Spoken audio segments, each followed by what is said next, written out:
Alright, welcome to another edition of Huckins on Film. I'm your host, Kyle Huckins. Sorry, first day with the new tongue. And I just got out of Looper. I know, it came out over the weekend. It's busy. Also, the one time I went to the theater, I was going to go see Looper, and I saw Dread again. Took me a lot of willpower not to do that a third time. Dread was really good. But this time, I managed to get myself to see Looper.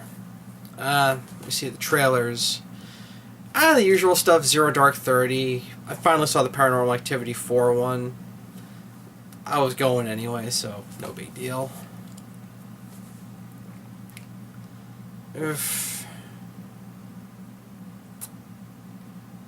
I'm totally blank on the trailers. Main reason I'm blank on them? Because Looper was really good. I was a little skeptical about this one going in because it did start with potentially the biggest plot hole ever.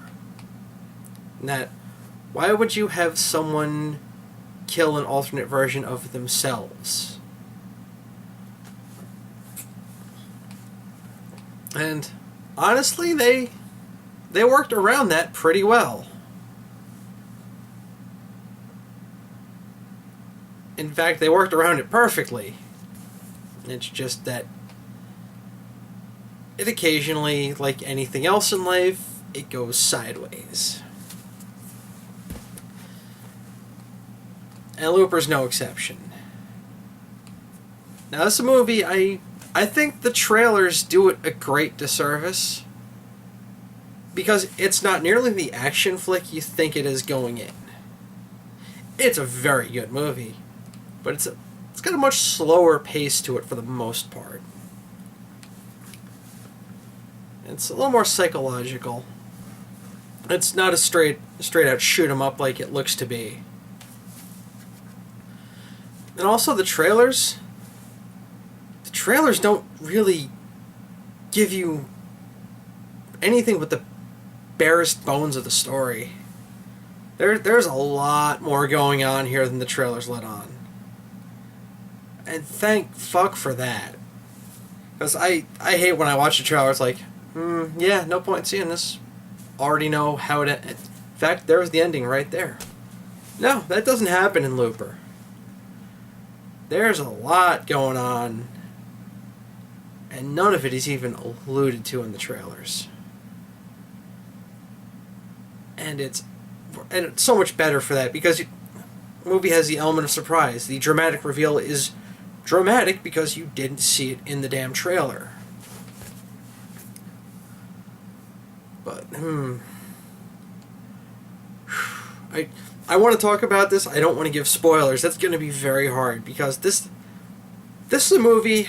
Honestly, I wish I had seen it with some people instead of going alone like I usually do. Because this is a movie afterwards. You just hang on. Let's get a couple of drinks and just have a nice little discussion group about this one because there's fodder for conversation here. Although I don't advocate getting drunk and then trying to talk about the intricacies of time travel because, such a hangover. Even if you don't get drunk, you will have a hangover the morning because time travel can make your head hurt. Now, believe me, as a longtime comics reader, especially a DC comics reader, oh dear lord, when you introduce time travel into a story, it can go south, and it can go south quick. It's not an easy concept to work with. But they do it very well here. Honestly, what this movie reminds me of, and I know this is going to sound like a really, really bizarre combination. Imagine if The Terminator had been a Western.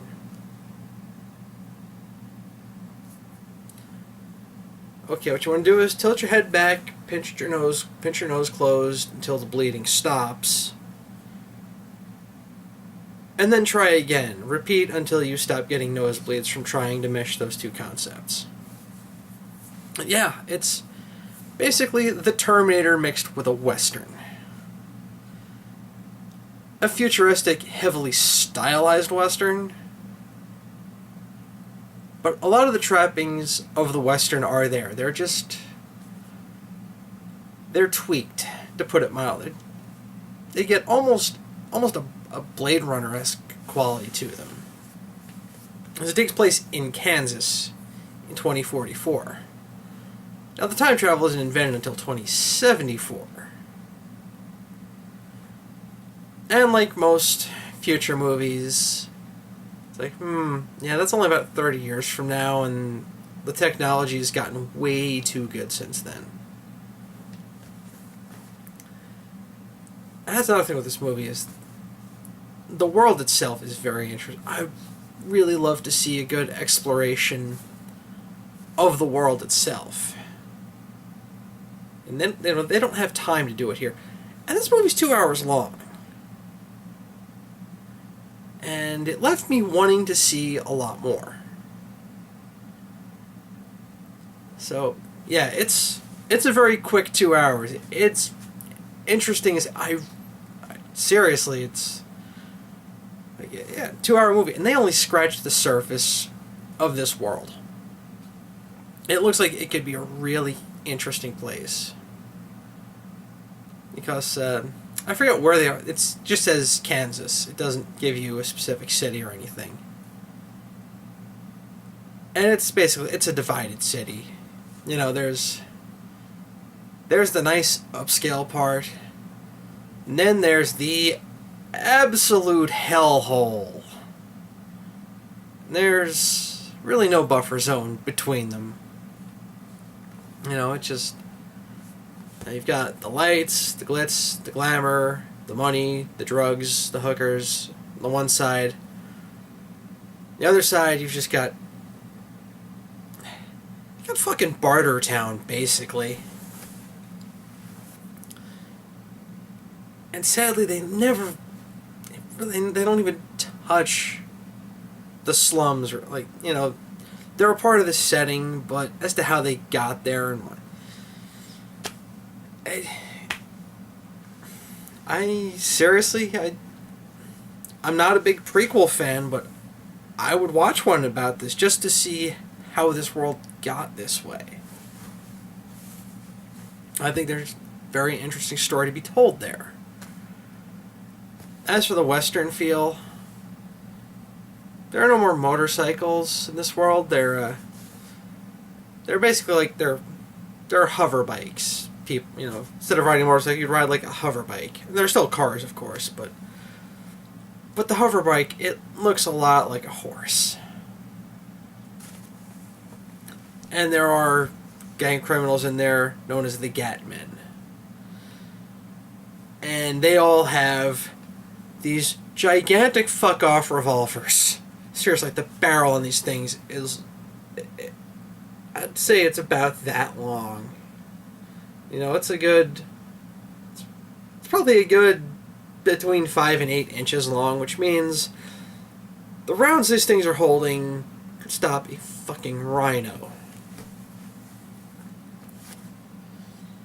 And the way the Gatmen dress, they're all in black. Like, even the jacket, they're sure to just wearing the black hats. They're very Western inspired. Now what's funny is the leader of them is this guy Kit. And he's basically to Looper what Ed 209 was to RoboCop. Yeah, he's kind of incompetent comic relief. But he's not forced down your throat like you would be in a Michael Bay flick. Like, he's a fuck-up, but like, him being silly isn't just... It doesn't screw with the tone or anything. It's just a whole, he's gung-ho, ready to please. And he just doesn't know what the fuck he's doing. But every time he And of course, there's just a lot of humor at his expense. He is a punching bag in this movie. But, it was nice because they blended in the humor a little bit to relieve the tension here and there. But they didn't force him down your throat. And, oof. The Heavy here, it's, this kind of reminds me of Drive. And that the Heavy is this guy named Abe, played by Jeff Daniels. Yeah, not normally a guy you would think of as a mob heavy you don't want to screw with. But, yeah. He does it well. He's not as good as Albert Brooks was in Drive, because he was fucking scary. But Jeff Daniels, he pulls it off. He's not as overtly menacing, but at the same time, everyone who has to deal with him just kind of knows, like, yeah, don't cross him. He's good at doing bad things. As for how the time works, that gets very interesting. I'm trying to think of how to talk about it without giving spoilers. Now, there's one part where there's another looper who screws up closing his loop. And that's what they call it when you kill your future self. They call it closing the loop. And they give you a nice severance packet. They give you a shit ton of gold, and you've got 30 years left to do whatever with it. Well, one guy, he screws his up. And they're trying to lure this particular guy from the future to where they can kill him. Because they can't kill the looper in the past, or else his future, all the stuff he does will never be done. It could... See, this is why I taught you how to prevent a nosebleed earlier on, because when you're talking about time travel, it gets really fucked up. But first they carve a message on the past self's arm. In the future, the scars are there, telling him where to be. And they're just torturing the crap out of the past self. And you're seeing the future self, he's still going, where like his wounds have healed. They cut his fucking nose off. So this guy's just got this big hole in his face. He's trying to climb a fence, his fingers are disappearing. It's really unsettling. The only way I can describe it is it reminds me of, and yeah, pardon me, I'm going to be getting into a really kind of an out there reference, I'm sure. It ties into Judge Dredd, of course. The one Judge Dredd comic series where there was a guy who had something called jigsaw disease, where just random pieces of him disappeared. And this is what it looked like. It was really very just... Okay, that's new. I haven't seen that before, that's for damn sure. As for the movie being hard to follow, honestly, as long as you're paying attention, it's not a hard movie to follow. It's one of those, like, if you put it on in the background, you're not really paying attention, you try to figure it out, yeah, good luck with that. But as long as you're paying attention, it makes plenty of sense. It's hardly impenetrable. It's not like watching Holy Mountain, which is just... Huh? I like this, but I don't know why. I have no idea what's going on. Looper is pretty easy to follow. you do have to be paying attention. Like, I'm actually curious. There's one scene that I missed because I was gonna go all over myself if I didn't run to the bathroom. Just really shouldn't have gotten that 55-gallon drum size of soda. Maybe Bloomberg is right. Who knows? So that's another reason I want to see it again. But it is a very interesting. Joseph Gordon-Levitt, slowly but surely, he's becoming one of those guys like, oh, he's in it. Guess I'll watch it now. Although I never did see Maximum Rush.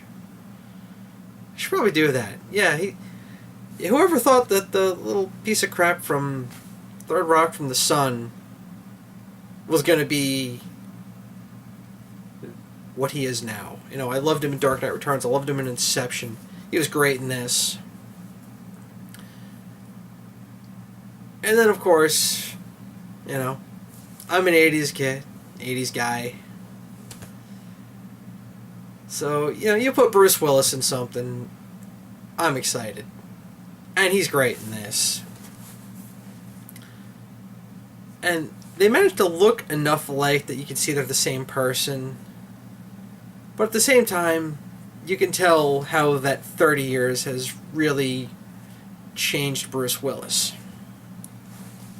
Has changed the character. And in fact, you see the 30 years between the two, but you only see it in a brief montage.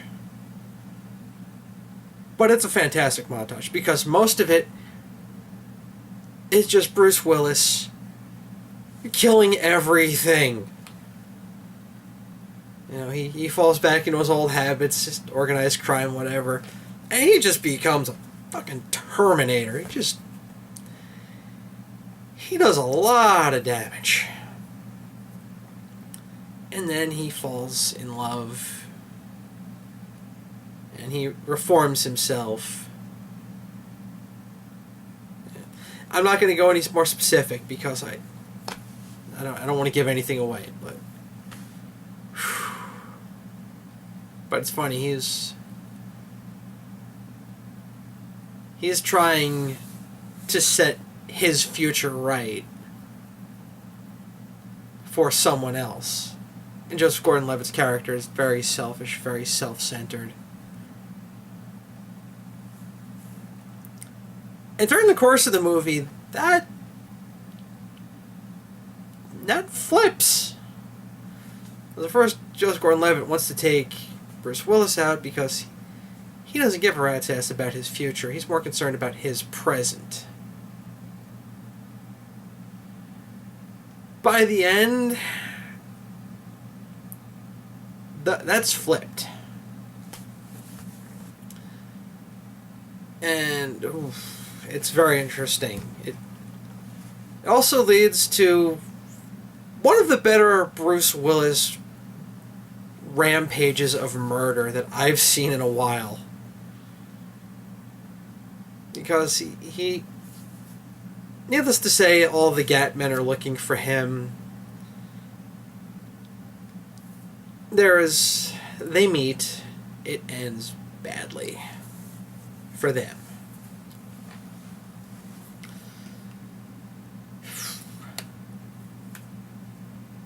Yeah. Sorry, I'm debating in my head whether and how much I want to give away. I really don't want to give too much away. Oh, well, one little thing. They do mention it. It does actually become very important. I'm not going to explain how. But also, telekinesis exists in this future. Not on any kind of a grand scale, though. Well, not that anyone knows about anyway. It does end up playing a very big part in this. But, yeah, I mean, the whole cast does a great job. But, I mean, Willis and Levitt are And it's really great, because not only are they giving great performances, but they're playing the same character. But they're playing him different for very sensible reasons. But it's like there's the one scene in the diner where they meet and they're talking, and it's really cool. It's the two of them. They're just trying to sort out what's going on and what works out best for the two of them. And it gets pretty intense. And Joseph Gordon-Levitt, he does intense well. And Bruce Willis, Jesus Christ. There's a guy who knows intense. Although, what's really nice is during the montage, when you see you see him meeting someone who has a very profound effect on his life. And you don't see this so much anymore out of him. But you see that moment where he flashes the Bruce Willis smile. You know the one I'm talking about. You know, when the man just looks genuinely happy. It's a very remarkable smile. It's like, wow, he is human under there. It's also the funniest circumstance, because he's looking at this woman and he's flashing the smile, trying to put on the Willis charm. And in the back, and the whole thing's in slow-mo, and behind him, there's just a shit ton of guys in suits beating the hell out of each other. Because, of course, he's involved in organized crime, and something's gone bad. This whole place is trying to kill each other. And Bruce is just like, oh, hey, who was that? Then again, he probably knows, yeah, everyone here knows if they lay a finger on me, they're not getting it back, because I'm Bruce fucking Willis. But I always like to see the Bruce Willis smile. Just yeah, I'm that good. It's the overall tone of the movie is pretty dark too. But again, it's one of those.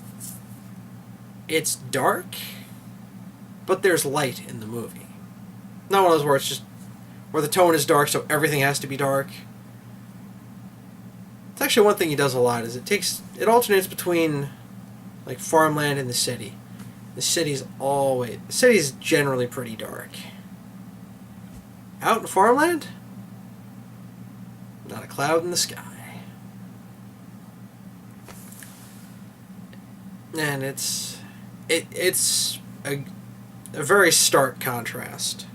No doubt done on purpose. It's a fair. Don't mind me, I just realized what a great use of light that is myself. It's son of a bitch. And that's another thing I gotta say about this movie. The more you think about this movie, better it gets.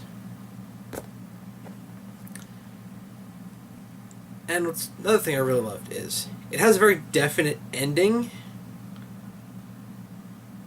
but at the same time, it does leave you thinking, well, now what? One of those things very hard to do outside of time travel. Like, I don't believe there's going to be a sequel to this. You know,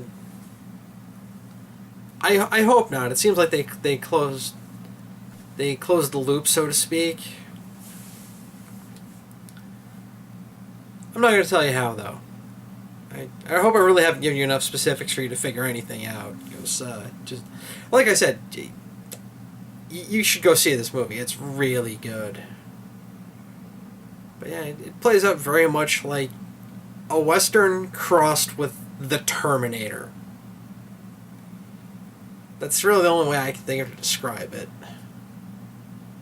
I mean, honestly, I don't know that I've enjoyed a time travel sci-fi flick this much probably since the Terminator.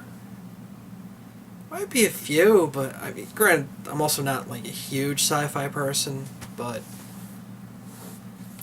probably the last movie I enjoyed this much that much time travel and violence has got to be the original Terminator. Just one of my all-time favorites.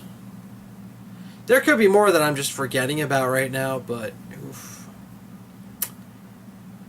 So yeah, definitely check Looper out. Like I said, you can take the trailers with a bit of salt because it's not nearly as action-heavy as it's portrayed, but the trailer gives nothing away. It only gives you the barest idea of what it's about. There's a lot more going on than they tell you there. And it's all interesting as hell. Yeah. Okay, I'm just going to stop repeating that you should see this movie. But yeah, you should see this movie. Yeah. This is Kyle Huckins for Huckins on Film. Fucking off.